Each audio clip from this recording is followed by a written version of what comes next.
Hello learners, আসসালামু আলাইকুম। আপনারা দেখছেন ইব্রাহিম 360, সাথে আছি আমি ইব্রাহিম খলিল। আজকে টিউটোরিয়ালটির মাধ্যমে আমরা ক্লাস 7 এর ইংরেজি চ্যাপ্টার 2 এর প্লেইং উইথ ওয়ার্ডস এর 2.4 বি যে পার্টটা আছে সেটা কিভাবে করতে হয় চলুন শুরু করা যাক। বি যে পার্টটা আছে সেটা কিভাবে করতে হবে এটা করব। চলুন শুরু করা যাক। প্রথমে আমরা একটু ইনস্ট্রাকশনগুলো দেখে নেই।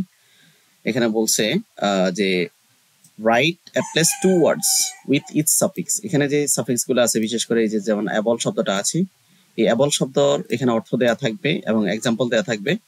আমাদেরকে যেটা করতে হবে, নতুন করে মিনিমাম 2টা শব্দ লিখতে হবে এই অ্যাবল শব্দ বা যেই সাফিক্স গুলো আছে সেগুলো দিয়ে। আর সর্বশেষ আমাদের যে দুটো শব্দ লিখবো সেই দুটো শব্দ দিয়ে 2টা বাক্য গঠন করতে হবে। তো চলুন বিস্তারিত ব্যাপারটা আমরা করে নিই। এখানে যেমন ION দিয়ে TION এবং ATION শন। তো শন বলতে আমরা কোনটা বুঝি? শনের অর্থ হচ্ছে কন্ডিশন অথবা রেজাল্ট অথবা প্রসেস। তো এটার একটা এক্সাম্পল দেওয়া আছে সিচুয়েশন, যেমন শেষে কিন্তু কি আছে, এই যে শন আছে। এই যে এখানে মানে কি করতে বলছে, এই শন অথবা এই শব্দগুলো দিয়ে আমাদের দুটো শব্দ লিখতে হবে। এই সিলেবল গুলো দিয়ে আমাদের দুটো শব্দ লিখতে হবে। এই সিলেবল গুলোকেই বলা হয় সাফিক্স। যাই হোক, আমাদের যে ওয়ার্ড সেটা হচ্ছে অ্যাকশন রিয়েলাইজেশন। তো এখানে যেমন বিশেষ করে every action has reactions in some way. প্রত্যেকটা জিনিসের কি আছে, রিঅ্যাকশন রয়েছে। তো এখানে এই যে অ্যাকশন, আমরা যে অ্যাকশন লিখেছি, অ্যাকশন শব্দটা এই বাক্যে ব্যবহার করেছি। এমনি ভাবে এখানে বলছে after the realisation of his wrong doing. এই যে এখানে আমরা রিয়েলাইজ কথাটা লিখেছি, সিলেবলটা যোগ করেছি, এই সিলেবল দিয়ে আমরা বাক্য গঠন করেছি। তারপরে আছে কি, তারপরে আছে IVE। এটা অর্থ কি? এটা হচ্ছে adjective form of word. Adjective গঠন করার জন্য IVE ব্যবহার হয়। যেমন এখানে এক্সাম্পল দেওয়া আছে অ্যাক্টিভ। তা আমরা যে শব্দটা লিখেছি কনস্ট্রাকটিভ এবং কমিউনিকেটিভ। তো এখানে বলছে try to be something constructive and meaningful. মানে চেষ্টা করো প্রত্যেকটা জিনিস যাতে গঠনমূলক হয় এবং অর্থবহ হয়। and we need to learn and communicate English. আমাদের প্রয়োজন কি করা? কমিউনিকেটিভ ইংলিশ শিখা আমাদের প্রয়োজন। তারপর আছে AL এবং IAL দিয়ে, এগুলো অ্যাডজেক্টিভ গঠন করার জন্য এই সাফিক্স গুলা ব্যবহার হয়। যেমন এখানে AL কর্ডিয়াল, অ্যাপ্রোভাল, ইনফ্লুয়েন্সিয়াল। তো এখানে বলছে I am waiting for your approval, আমি তোমার অ্যাপ্রোভালের অপেক্ষায় রয়েছি। এরপর বলছে যে my mother is very influential in my decision making.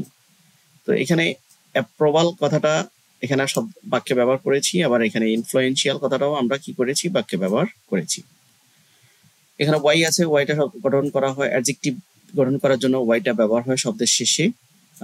এখানে যেমন লাকি দেয়া আছে, এখানে আমরা দুটো শব্দ লিখেছি, সেটা হচ্ছে স্লিপি এবং tricky. She is looking sleepy, তাকে ঘুমন্ত মনে হচ্ছে, এবং it is a tricky question, এটা একটা মানে কৌশলগত প্রশ্ন বা একটা কৌশলী প্রশ্ন অথবা একটা ডিফিকাল্ট কোশ্চেন। পরবর্তীতে এখানে এলওয়াই আছে। এলওয়াই কেন গঠন করা হয়? অ্যাডভার্ব মেক করার জন্য। যেমন এখানে কুইকলি, তো আমরা লিখলাম পলাইটলি এবং confidently.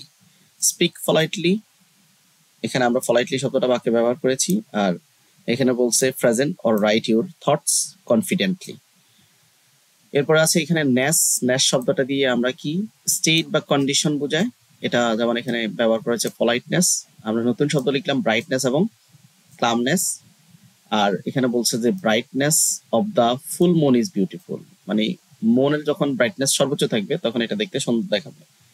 I always love the calmness of the starry night, আমি রাতের সৌন্দর্য এবং রাতের সৌন্দর্য দেখতে পছন্দ বোধ করি, রাতের নীরবতা দেখতে আমি পছন্দ বোধ করি।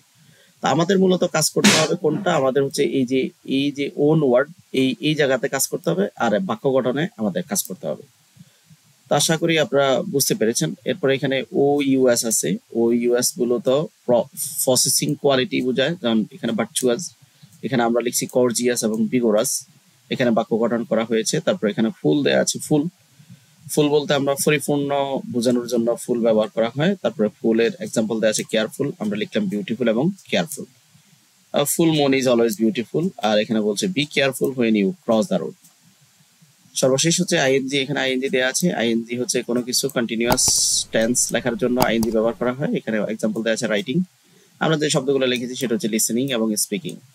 যেমন I am listening to the music, এবং পরেরটা দিয়ে হচ্ছে লুক হু ইজ স্পিকিং।